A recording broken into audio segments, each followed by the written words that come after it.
NASA is all in on its most ambitious project so far, building a base on the moon. Administrator Jared Isaacman told Fox News the agency and its commercial partners are now building dozens of landers, rovers, and probes to scout out a location at the lunar South Pole. And starting next year, they'll pick up the pace. We're going to start seeing landers, uncrewed robotic landers, on a near monthly cadence beginning in early 2027.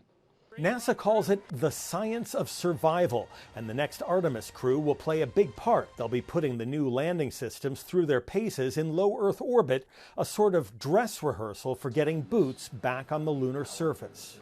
We'll be testing at least one, maybe two landers as we look forward to understanding those dynamics and those lessons learned as we prepare to put people on the surface of the moon. And it's a busy day for NASA. On Wednesday morning, part of a SpaceX rocket discarded during a mission last year collided with the moon at more than 7 times the speed of sound. The good news, there's no risk to spaceflight at this time. So the Falcon 9 rocket had done its job within a few hours of launch. Back in January 2025, batteries ran out. It's been a dead hunk of 4 tons of metal ever since. And NASA officials say they're not done with the Falcon 9 just yet. We're going to leverage reusable rockets to build the moon base. And closer to Earth, NASA says the air leaks on the International Space Station have been patched, at least for now, as they prepare to send the next crew rotation into orbit. In Atlanta, Jonathan Seri, Fox News. We're going to be shrinking and right-sizing the program to where it should be. The fight over food has turned political. New data from the Agriculture Department shows there are more than 5 million fewer Americans receiving food assistance now than at this time last year. A 13% decline, the Trump administration says, is due to its crackdown on fraud and new work requirements to receive federal SNAP benefits. We have 5.5 million people who've moved off of SNAP. Just in the last 18 months, we're going to have more moving off because the jobs are so good. But Democrats are pushing back, accusing Republicans of cutting off critical food aid to those who need it the most. That's money taking out of the mouths of hungry families, of starving kids, of veterans who haven't found their way yet. There have also been cuts to those still receiving the benefits as part of the One Big Beautiful Bill, forcing some to make tough choices at the grocery store. I basically live paycheck to paycheck. They dropped my foods down $33. Yeah, big change when you're on a fixed income. Meanwhile, congressional Republicans are pushing for more cuts, leading some lawmakers to work on the state level to help restore benefits. In other ways to help support Cal Food and our food banks as a critical resource as well to help fill the gap that's created by this bill. Starting in October, the states will have to pay a bigger share of the cost of food assistance, and some could lose federal funding if they don't crack down on fraud. In Washington, Mala Rivera, Fox News. Talk to me. What do you see? Democrats need to net 4 seats to win back the Senate. We know this. Can they get a 51-seat majority without Michigan? That math gets very dicey. So these are the races that are up this year. If you see red, that's a Republican-held Senate seat up this year. If you see blue, that's a Democratic-held Senate seat up this year. The Democrats need, as you said, +4. So let's game this out. Can they, even after all the recent drama, can the Democrats pick up Maine? Possibly, right? The Democrats have a very good candidate. Some even think they're favored in North Carolina. So let's move that one to the Democrats. I just heard Jamal talking about Sherrod Brown in Ohio. Can he get back into the Senate from Ohio? That gets you to 50-50. The Democrats need 51 because of J.D. Vance, remember. So if that's at 50, Iowa and Alaska would be the next targets, right? These are steep hills for the Democrats. But let's just say it's a moment year. It's a big year. And they can get one of them. Let's say it's Alaska right there. That would be it right there. As long as the Democrats hold their seats, they could get to 51. That's not easy. Don't get me wrong. But what happens if they lose this one? If that one goes red, it's 50-50. And then you have to essentially draw to an inside straight flush. You would have to win Iowa as well if you're going to do that, if you're going to lose Michigan. And here's what I would say after doing this for a long time. If the Democrats are losing Michigan, guess what? That means they're probably in a tough race in Ohio, and they're probably in a very tough race in Iowa as well. So if Michigan is going down, the Midwest is probably going with it, which is why for the math and for the morale, if you will, and for the moment, Michigan's critically important. I am totally out of control. Spider-Man Brand New Day hits $1 billion. Sony says the latest superhero flick starring Tom Holland reached the worldwide box office milestone in just 6 days. The only film to gross $1 billion faster, 2019's Avengers Endgame.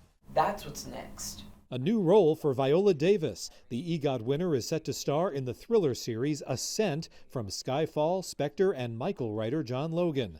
Davis will play a top corporate fixer who will need her elite skills when her daughter is in danger. The Paramount Plus show is due to begin production next year.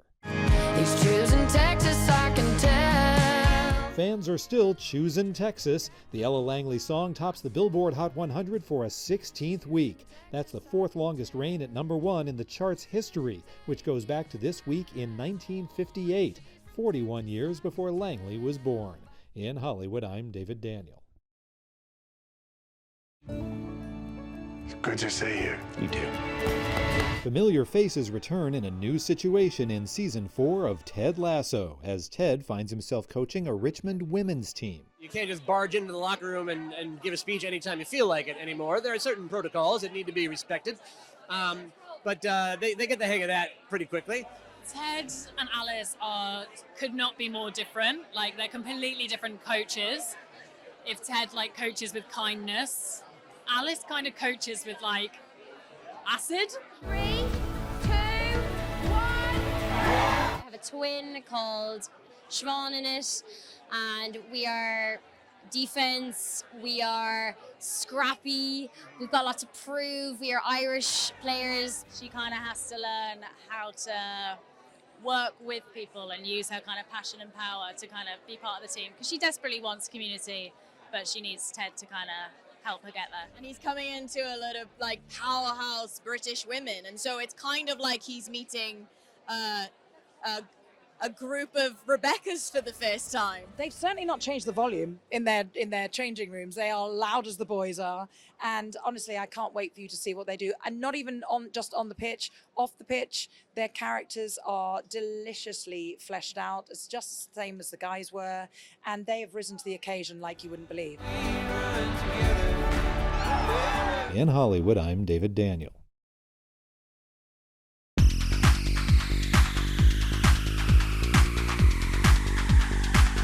The overall goal of what we were doing and where it came from with Dylan and Mark Rell, our incredible writer, is just a bunch of people who loved the show and wanted to really do it justice and really do the fans justice, because everyone was such a fan of it at first. I also think something we discussed was how do we take something that happens in 6-hour-long episodes of a TV show and condense it down to make sense in 75 minutes. And so there definitely was a lot of care taken to be what is the most important stuff that the fans are really going to love and latch onto that we need, like the water bottle, the shaking of the water bottle. Right. And then how can we parody it in the great tradition of parody and make it really funny and also really earnest at the same time. Yeah, before we started, a lot of the online discourse was don't parody this thing that's so important to the queer community. Why are you making fun of this brilliant piece of art? And we're not. We're not punching it down, we're punching it up. It is truly a love letter to the original source material. So fans of the show come to see it, and they become even stronger fans because of our little fun parody. I love that energy of we have everyone dressing up to come to the show, and people who are traveling in from out of town because they're I love the TV show so much, I needed to see the musical. It's just sweet to have that kind of community energy towards something that we feel is so scrappy at its heart.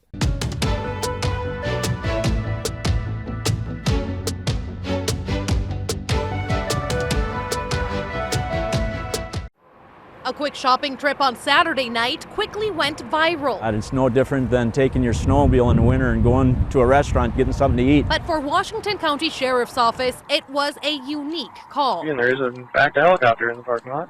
I'll be up with the pilot. The pilot is Dennis Pipping, with a long love of flying. Ever since I was a kid, I think I remember I was about 5 years old and laying down on the kitchen floor like Superman, and praying to God. I said, if you're real, make me fly. And fly he does. Several times a week in his Robinson R-44. Sometimes for his work on farms, other times for fun. Now, why decide to fly to Cabela's instead of taking a car? Well, part of it is for fun, and the other part is a lot faster. Driving from Rosendale to Richfield would take 50 minutes, but by helicopter, about 20. The first time I stopped at Cabela's, went in to do some shopping, came out, and there was 30 cell phones staring at me and saying, wow, that is so cool. Yeah, so it's almost all the time it's good reactions. This weekend's, though, garnered more attention than he expected. Shocking, I guess, unbelievable. It's just a helicopter landing in a parking lot. Pipping says he checked his rule book before flying to Cabela's, and the sheriff's office noted Pipping is properly licensed, followed all FAA regulations, and there were no violations. Would I do it again? Yeah, I would, as long as I have permission. Shocking video from Australia shows the moment a car went airborne, flying into the side of a bus. It happened in Brisbane, where officials say the driver swerved to avoid another vehicle, hitting the median and going airborne, crash landing half inside the bus. The startled bus driver quickly went to help the person in the car, Are you okay? who was seemingly uninjured, but police say was later treated for shock. The city council said the other vehicle's driver was fined for driving without due care and attention. Check out the unique vehicle choice of a team of rescuers that needed to brave some waves to get to a turtle tangled in a fishing line.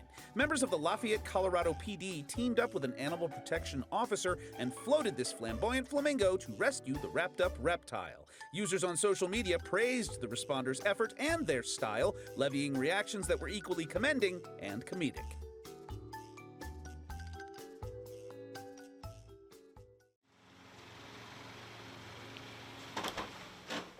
Neil's sign print.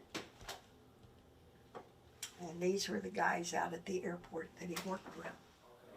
I was renting a house, moved here in '78, had rented several places, and was tired of paying rent and thought I might as well be spending my money and making an investment. So I started looking for a house, and I saw this one, and a friend of mine was a realtor, and she made arrangements so we could come and go through it. I fell in love with the house right off the get-go. Didn't know that it was Neil Armstrong's boyhood home, though. It was not advertised as that.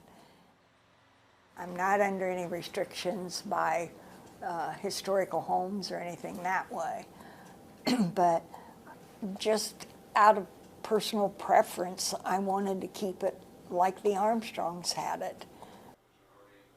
I've met his sister and his brother and his sons. Delightful people. Met his mom and dad, but never met Neil. A lot of fond memories. I've made hundreds of friends and acquaintances by living here. I love this house. I really do, and I'll always love this house. But it's time to let somebody else have the opportunity to be as blessed with it as I've been, and to take care of it and keep it as a part of history. So I grew up with allergies to dogs, which meant that I could never have a dog growing up. But in my work as a scientist, I spent years studying and using gene editing tools, and I wondered if those tools could be used to address allergies at their biological source. And now I'm really excited to share that Kindred has published our first paper reporting the creation of our first two dogs, Alfie and Bailey. This is Bailey right here. They were created using a precise gene edit that prevents them from making the main allergen gene. And I've lived with Bailey for over a year now and haven't had a single allergic reaction. It's been completely life-changing, and she's such a delight. The idea that some breeds are inherently hypoallergenic is based on this idea that these hypoallergenic breeds just shed less hair. But dogs, as a species, all produce the major allergen from their tongue tissue, where it's found in their saliva, and from glands in their skin, where it's deposited into their hair and dander. And this type of edit actually occurs naturally in dogs all the time and could be achieved just by conventional breeding. The advantage of using CRISPR is that you can introduce it into a specific spot without waiting for it to arise by chance. They have knocked out the primary allergen in dogs called CANF1.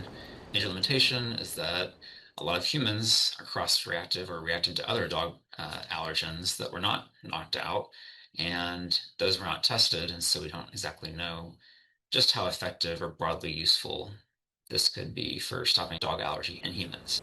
It opens the door to a lot more people being able to own pets. On the negative side, it may discourage people from trying to use strays and unwanted animals. They're not engineered to be, allergy free. We don't have a commercial availability date to announce at this point. One very important part of gene editing is that you make sure it doesn't affect the animal health or development. We want to make sure that animals are not harmed in this process. So we're performing ongoing veterinary examinations for both of the puppies, and we'll continue to do that throughout their whole lives. She's a total part of our family now. She brings so much delight. She gets me out of my head, out of my phone, and into the park in New York, and interacting with my neighbors and a whole community of dog lovers in the city. It's been completely amazing. Your wife is in a bar. You said she's unresponsive. This is what he's going to tell you. Trying to find the first place to put a body. No, sir. The only thing they could do was kill him. The jury to find the defendant